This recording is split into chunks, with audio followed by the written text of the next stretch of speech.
येषां तु अंतगतं पापं जनानां पुण्यकर्मणं ते द्वंद्वमोह निर्मुक्ता भजन्ते मां दृढ़व्रता.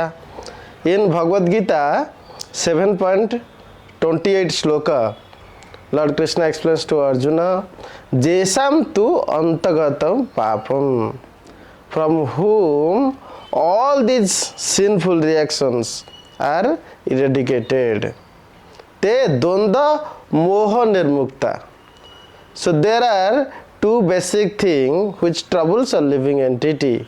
One is dvanda, other is moha. Dvanda is duality.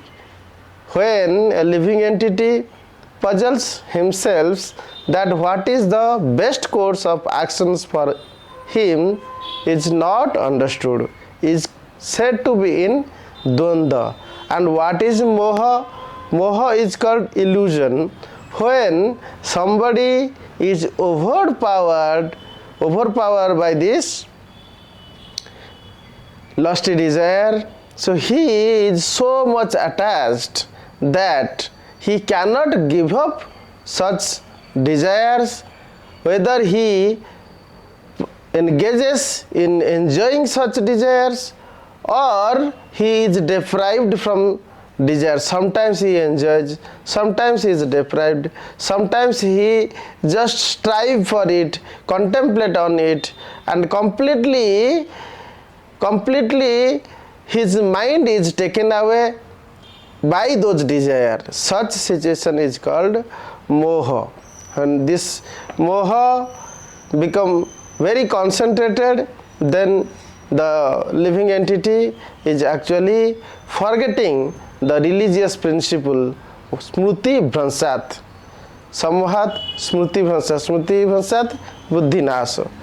When living entity is in such a state, who is overpowered by the desires, who cannot give a direction to the desire in uncontrolled state, he cannot abide himself to the religious principles.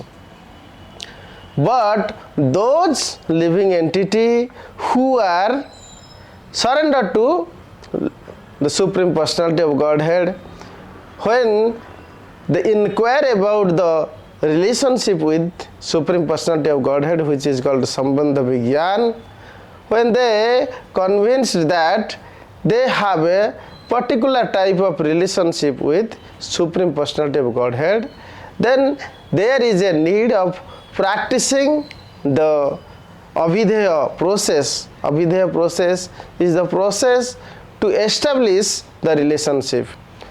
Knowing relationship is that I have a relationship with God. Being a part and parcel, sabai pumsa paro dharma yato bhakti adhokyaje. Being a part and parcel of Supreme Personality of Godhead, every living entity has a bare minimum dharma, is that he will work toward pleasing Supreme Personality of Godhead. But mama eva ansa, if this is not convinced by the living entity, then he will not be able to start the process of this transcendental activities or spiritual activities.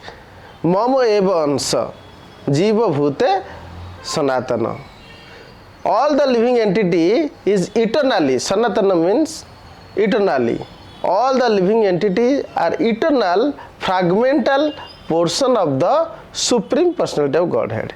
He is a part as well as parcel of Supreme Personality of Godhead. Part means he is just like sun and the rays of the sun. Sun's ray are the parts of the whole sun. Or a drop of water is the part of ocean. Similarly, living entity is a fragmental portion of the Supreme Personality of Godhead. Supreme Personality of Godhead is infinite and living entity is infinitesimal. In this way, it has all the qualities present in him but minutely.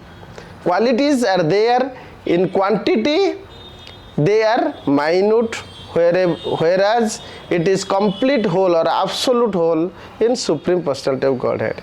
So by nature, Anandamaya Abhyasat, Vedanta aphorism, Vedanta Sutra 1.1.12 says that Supreme Personality of Godhead is always pleasurable. Sat Chit Ananda. Anandamaya is the basic fundamental principles of Supreme Personality of Godhead. Supreme Personality of Godhead is eternal existing. Living entity is also eternal existing. Both are Satchitanandamaya. Chit means knowledgeable. Ananda means pleasurable. So living entity is also willing to be pleasurable. Living entity is also willing to be knowledgeable. However, the knowledge, the pleasure or bliss quantity in a living entity is minute. If a living entity is able to establish a connection with Supreme Personality of Godhead with the process of yoga, then he will be able to relish the transcendental bliss. So that is the process. The process, once one is able to understand this basic fact, is that he is the part and parcel of Supreme Personality of Godhead, then he will try to cultivate this knowledge. So awareness and knowledge and scientific knowledge, they are various stages. Awareness means somebody is having the knowledge that he is the soul and he is the part and parcel of the super soul, but he is not acting the way to realize such knowledge.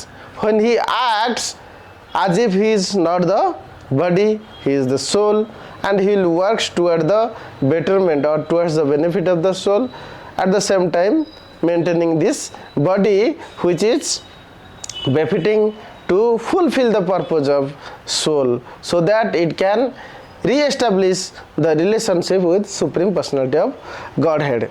So in this way, when a humble soul acts positively, then it follows the process of avideya, the process of realizing the sambandha. In order to realize the sambandha, he need to undergo the process of establishing the relationship in a regulated manner. So that process of yoga, sometimes Jnana Yoga, sometimes Karma Yoga, sometimes Dhyana Yoga, sometimes Buddhi Yoga. Among all these processes, the most important fact is that with other linking process, one may be able to purify the senses from the various impurities such as Dvandva, Moha. Once somebody is able to free from the attachments of the material world, then only he can integrate and increase the desire to have spiritual bliss. When one is seeking for the higher happiness, automatically the desire for lower happiness will be replaced. Somebody who is striving for higher things, so lower things will automatically goes away.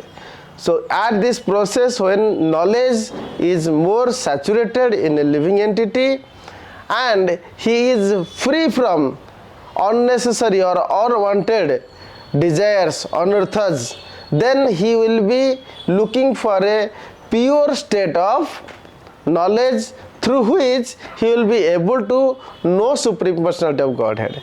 But Bhagavad Gita says that Bhaktya Mam Abhijanati Jaban Jasasmi Tattvata. So this complete pure state of knowledge where he is able to understand Supreme Personality of Godhead completely is not possible without being developed bhakti in him. So that means at the initial stage of Athata Brahma Jigyasa, the knowledge portion is not mature. At the Abhidheya process, it gradually matures.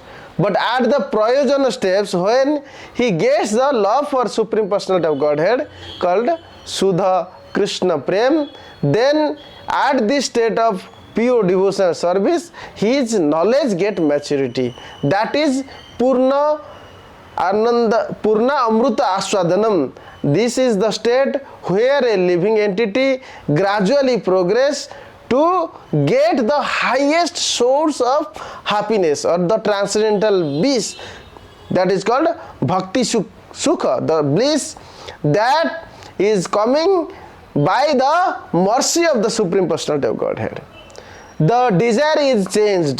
Bhukti is the desire that is to gratify own personal senses by feeding your mouth or by giving comfortable materials to your sense objects, your hand, legs, etc., keeping yourself in air conditioned room, going in luxurious cars. So many things you may provide to your senses, but such happiness are direct happiness and they are temporary in nature and they have side effects, and none of the happiness you can get for a long time, and prolonged connections with such kind of happiness causes so many diseases and many other problems. However, there is another happiness which is not coming through direct sense involvement, but indirect way. When we give happiness to Supreme Personality of Godhead, then we get happiness from Supreme Personality of Godhead, and that happiness is higher happiness. So when one can get this by offering devotional service to Supreme Personality of Godhead, that is the highest transcendental bliss. You can also see in this world that mother getting more happiness by feeding the child. So it is indirect happiness. Or a charity persons, generous persons, when give in charity, feed some hunger people, he will get more satisfaction than getting nice food in 5-star hotel for himself. So that is how you can see indirect happiness is even greater in this material world. What to speak of the spiritual bliss that comes from the eternal source of happiness, Anandamaya Abhyasat, Satchid Anandamaya. That pleasure which is eternal and which is fully knowledgeable. Ananda Chinmaya Rasa. So those saintly devotees get this pleasure. So who can get this? Bhagavad Gita 7.28 says that Jesam tu antagatam papam jananam punya karmanam. When a living entity is completely freed from all such sinful reactions, then only he can be able to relish such happiness.